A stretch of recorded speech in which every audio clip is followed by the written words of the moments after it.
दोस्तों, आप लोग का हार्दिक रूप से स्वागत करता हूं हमारे JIB and CIB made simple के इस चैनल में। तो दोस्तों, आज हम लोग कंटिन्यू करेंगे अपने इस क्रैश कोर्स के मॉड्यूल 1 को हम लोग डिस्कस कर रहे हैं, जो कि बेस्ड है इंडियन फाइनेंसिंग सिस्टम पे। और आज हम लोग डिस्कस करेंगे एलियंस मर्जर एंड कंसोलिडेशन, जो कि बेसिकली आपके पीपीबी यानी कि प्रिंसिपल प्रैक्टिस ऑफ बैंकिंग के चैप्टर नंबर 9 है दोस्तों। तो आइए दोस्तों, हम लोग सिक्वेंसली सब कुछ फॉलो करते हुए अपने अपने करिकुलम को आगे बढ़ा रहे हैं, अपनी चीज़ों को समझते हुए चल रहे हैं। एक ऑब्जेक्टिव का सेशन आता है, फिर एक थ्योरेटिकल सेशन आता है। ऐसा ही हम लोग स्ट्रेटजी फॉलो कर रहे हैं दोस्तों। और निश्चित रूप से आप यदि इस स्ट्रेटजी को सही तरीके से फॉलो करेंगे तो आप सफल जरूर होंगे। तो फ्रेंड्स, चलिए आज हम लोग पढ़ते हैं। सबसे पहले एलियंस को समझते हैं। एलियंस क्या है? जैसा कि नाम से ही क्लियर है, एलियंस में क्या होता है, अलायंस में क्या होता है दोस्तों, कि एक फॉर्मल और म्यूचुअली एग्रीड कोलैबोरेशन है। तो कंपनीज के बीच में जो है एक म्यूचुअली एग्रीड कोलैबोरेशन होता है, जहाँ पे दोनों कंपनी कंबाइन होते हैं और अपना बिजनेस रिसोर्स को एक्सचेंज करते हैं दोनों के बेनिफिट्स के लिए दोस्तों। तो यहाँ पे देखिएगा कीवर्ड्स क्या है कि दोनों का बेनिफिट होता है। दो कंपनीज जो है या दो से ज़्यादा कंपनीज जो है वो कंबाइन होती हैं और वो अपने बिजनेस को एक्सचेंज करती हैं। तो ये एलियंस का जो है अलायंस का बेसिक फंक्शन है, अलायंस का डेफिनेशन है। अब देखिए अलायंस का बेनिफिट्स क्या क्या होता है। तो सबसे पहला बेनिफिट्स है कि रिसर्च एंड डेवलपमेंट का कैपिटल बढ़ाने के लिए काम आता है दोस्तों। Increase in capital for research and development. दूसरा है डिक्रीज इन टाइम प्रेशर। तीसरा है दोस्तों रैपिडली टारगेट अचीवमेंट। तो मतलब और भी बहुत सारे दोस्तों इसके फ़ायदे हैं अलायंस के।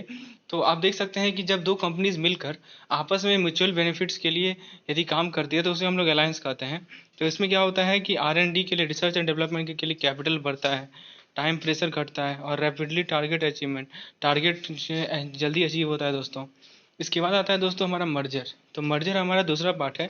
मर्जर में क्या होती है, यहाँ भी दो या दो से ज़्यादा कंपनीज कंबाइन होती है, जैसा कि अलायंस में भी था, हम लोगों ने देखा मर्जर में भी दो या दो से ज़्यादा कंपनी कंबाइन होगी। तो ये किस चीज़ में कंबाइन होगी, तो एक सिंगल कंपनी में बनेगी। यहाँ पे दो कंपनी मिलकर एक सिंगल कंपनी बनती है, जहाँ पे एक सर्वाइव हो जाता है अपने पहले नाम के साथ, ठीक है, या और दूसरा जो है अपना एग्जिस्टेंस लॉस कर देता है। तो आप लोगों ने देखा होगा कि बैंक का मर्जर हुआ है दोस्तों। तो जिस बैंक में मर्ज हो गई दूसरी बैंक, तो वो दूसरी जो बैंक थी उनका अस्तित्व खत्म हो गया और एक नया जो बैंक बना वो हो सकता है। तो मर्जर में यही होता है कि जो एक सिंगल कंपनी है वो सरवाइव करती है और बाकी जो अदर कंपनीज है वो अपनी एग्जिस्टेंस को लूज कर देती हैं। तो ये है दोस्तों हमारा मर्जर का डेफिनेशन। इसके बाद आता है दोस्तों मर्जर को कैसे क्लासीफाई करते हैं हम लोग। तो मर्जर की क्लासिफिकेशन हॉरिजॉन्टल मर्जर हो सकती है, वर्टिकल मर्जर हो सकती है, एक्सटेंशन मर्जर हो सकती है और कॉन्ग्लोमेरेट मर्जर हो सकती है दोस्तों। तो क्या क्या इसका एग्जांपल्स हैं, क्या क्या क्लासिफिकेशन है। तो horizontal merger, vertical merger, extension merger and conglomerate merger. तो इसमें से हमने दो मर्जर को पढ़ना है अपने सिलेबस में, एक है हॉरिजॉन्टल मर्जर और एक है वर्टिकल मर्जर। आइए जरा देखते हैं क्या होता है ये दोनों। तो सबसे पहले बात करते हैं हम लोग हॉरिजॉन्टल मर्जर की। तो दोस्तों हॉरिजॉन्टल मर्जर में क्या होता है, दो या दो से ज़्यादा कंपनी जो कि सेम प्रोडक्ट को बना रही है या सेम सर्विस प्रोवाइड कर रही है, तो ऐसे कंपनी के बीच में जब मर्ज होता है तो उसे हम लोग हॉरिजॉन्टल मर्जर कहते हैं। ये कीवर्ड आप लोग नोट कर लेंगे कि दोनों का सर्विस सेम होना चाहिए और दोनों का प्रोडक्ट यदि बना रही है तो प्रोडक्ट सेम होना चाहिए। ठीक है, अब बताइए इसके कारण क्या होगा। अभी तक दोनों कंपनी सेम प्रोडक्ट बना रही थी या सेम सर्विस प्रोवाइड कर रही थी, तो उन दोनों में कंपटीशन था। अब चूंकि दोनों मिल गए हैं तो कंपटीशन क्या होगा, कम हो जाएगा। तो ये है हमारा हॉरिजॉन्टल मर्जर का एग्जांपल। दोस्तों उम्मीद है आपको चीज़ें क्लियर हो रही होंगी।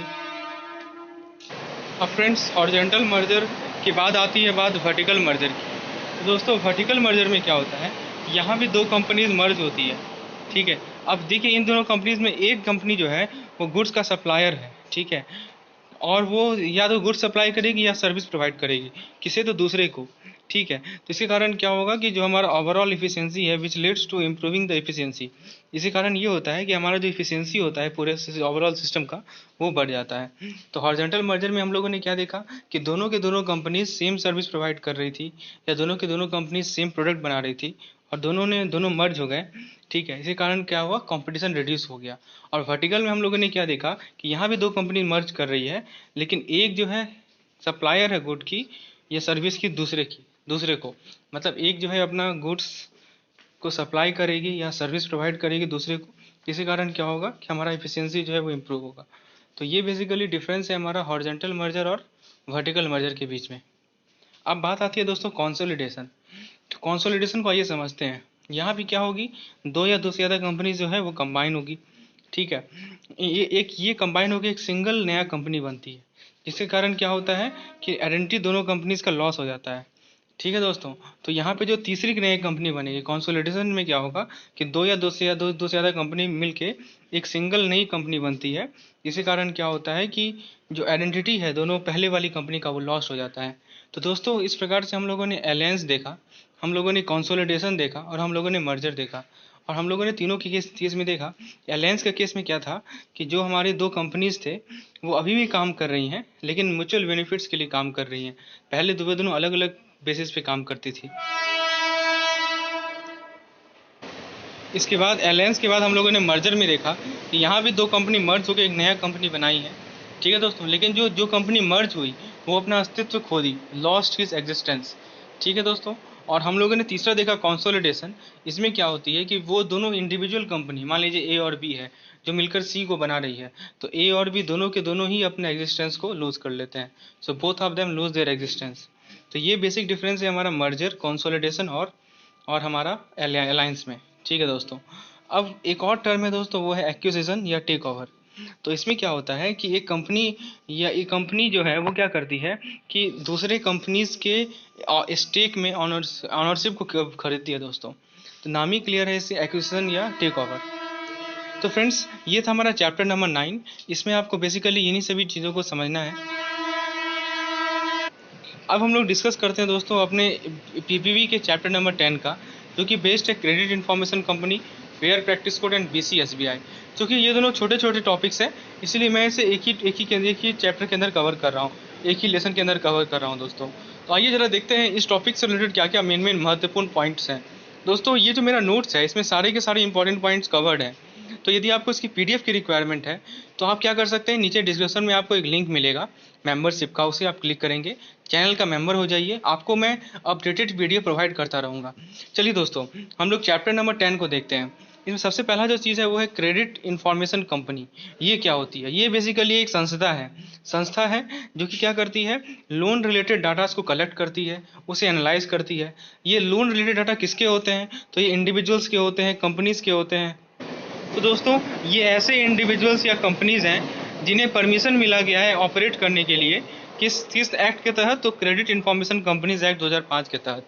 तो मैं फिर से समझा रहा हूँ दोस्तों, ये जो हमारी क्रेडिट इन्फॉर्मेशन कंपनीज हैं इनका क्या काम है, ये डाटा एनालाइज करते हैं। तो किस चीज़ के डाटा? तो लोन के डाटा। किसके लोन के डाटा? तो वो इंडिविजुअल्स या वो मेंबर्स या वो कंपनीज जिन्हें परमिशन मिल चुका है क्रेडिट इन्फॉर्मेशन कंपनीज एक्ट के तहत ऑपरेट करने का। तो ये चीज़ आप लोग ध्यान रखेंगे। अब देखिए करंटली 4 CIC हैं हमारे भारत में। एक है क्रेडिट इन्फॉर्मेशन ब्यूरो लिमिटेड, इस शॉर्ट में हम लोग सिविल कहते हैं। दूसरा है हमारा Experian credit information company limited. तीसरा है हमारा Equifax credit information private limited. और चौथा है हमारा High Mark credit information company limited, short में से CRIF कहते हैं। अब देखिए दोस्तों ये वर्क कैसे करती है। बेसिकली एक क्रेडिट स्कोर होता है। क्रेडिट स्कोर क्या होता है? एक स्टैटिस्टिकली जनरेटेड नंबर है। ठीक है दोस्तों, सिंपली एक नंबर है जो कि किसी भी इंडिविजुअल का क्या शो करता है, क्रेडिट वर्दीनेस, कि उसने जो यदि लोन लिया हुआ है तो वो कितना वर्दी है। ठीक है, और इस बेसिस पे आगे यदि कोई वो लोन लेना चाह रहा है तो उसे मिलेगा या नहीं मिलेगा ये डिसाइड होता है दोस्तों। तो समझ सकते हैं ये क्रेडिट स्कोर कितना इंपॉर्टेंट है। और ये क्रेडिट स्कोर कौन बनाता है? तो हम लोगों ने जो यहाँ पे CIC देखा है, क्रेडिट इन्फॉर्मेशन कंपनीज को देखा है, उन्हीं का काम है इस क्रेडिट स्कोर को बनाना। अब इस चैप्टर में एक नया टॉपिक है जो कि है फेयर प्रैक्टिस कोड। देखिए ये फेयर प्रैक्टिस कोड किसके लिए बनाया गया है? तो लैंडर्स के लिए बनाया गया है। लैंडर्स कौन होते हैं? जो लोन देते हैं दोस्तों, जैसा कि नाम से क्लियर है। तो ये इशू किया गया था RBI के द्वारा। ठीक है, और इसका गाइडलाइंस बैंक को फॉलो करना होता है। तो देखिए है क्या, along the line of code all banks frame their own sets. तो देखिए ये जो कोड्स ने जो लाइन दिया, इसी लाइंस को सभी बैंकों ने क्या किया, अपना अपना अपना sets of fair practice code को फ्रेम किया। हर एक बैंकों का अपना अपना फेयर प्रैक्टिस कोड है दोस्तों। और 1 नवंबर 2003 से ये सभी बैंकों ने इम्प्लीमेंट किया इसे। जहाँ तक बात है IBA की, इंडियन बैंक एसोसिएशन की, तो उन्होंने क्या किया कि बैंकर्स फेयर प्रैक्टिस कोड लाया था। कब लाया था? तो 2004 ईस्वी में लाया था। और ये जो फेयर प्रैक्टिस कोड जो IBA ने लाया था वो उनके सभी मेंबर बैंक को एक्सेप्ट किया। So it was accepted by all the members bank. BCSBI, देखिए दोस्तों BCSBI को हम लोग समझते हैं, ये बेसिकली एक ऑटोनॉमस बॉडी है। आपसे इसका फुल फॉर्म पूछ लिया जाएगा। ठीक है दोस्तों, बैंकिंग कमेटी ऑन सुपरविजन। ठीक है दोस्तों, तो BCSBI का आपसे फुल फॉर्म पूछ लिया जाएगा, तो आप लोगों को पता होना चाहिए कि BCSBI का फुल फॉर्म क्या है। तो फ्रेंड्स, BCSBI एक ऑटोनोमस बॉडी था जिसका फॉर्म किया गया था सेपरेट सोसाइटी के अंदर। किस एक्ट के तहत? सोसाइटी रजिस्ट्रेशन एक्ट 1960 के अंदर। ठीक है, अब दोस्तों आप लोग BCSBI का फुल फॉर्म एक बार देख लेंगे, क्योंकि यहाँ पे आपको इसका फुल फॉर्म पूछा ही जाता है। 4 ऑप्शन दे देगा और उसमें कभी कोड को हटा के कुछ और नंबर डाल देगा, कुछ और चीज़ डाल देगा, तो आपको पता होना चाहिए एग्जैक्ट इसका फुल फॉर्म क्या है। अब देखिए, ये जो BCSBI का फॉर्मेशन हुआ था वो SS तारापुर कमेटी के तहत हुआ था। ये क्या करती है? तो ये 2 कोड प्रपोज की थी। एक है code of commitment to customer और एक है code of commitment to micro and small enterprises. तो कस्टमर के लिए कुछ कोड्स दी गई हैं कमिटमेंट की, और उसी तरह माइक्रो एंटरप्राइजेस के लिए भी कुछ कोड दी गई हैं कमिटमेंट की। तो ये इन दोनों कोड को प्रपोज किया है। ये मेंबर्स को, ये देखिए BCSBI जो है, जो मेंबर्स बैंक है उसे कैसे हेल्प करती है। तो वो ऐसे हेल्प करती है कि वो बोलती है कि आप सभी बैंक में एक हेल्पलाइन या हेल्प डेस्क बनाइए हर एक ब्रांच में, और वहाँ पे कोड कंप्लायंस ऑफिसर को बैठना होगा। ठीक है, प्रत्येक ऑफिस में कोड कंप्लायंस ऑफिसर को बैठना होगा। वो क्या करेंगे? तो वो कोड कॉन्टैक्ट नंबर को डिस्प्ले करेंगे।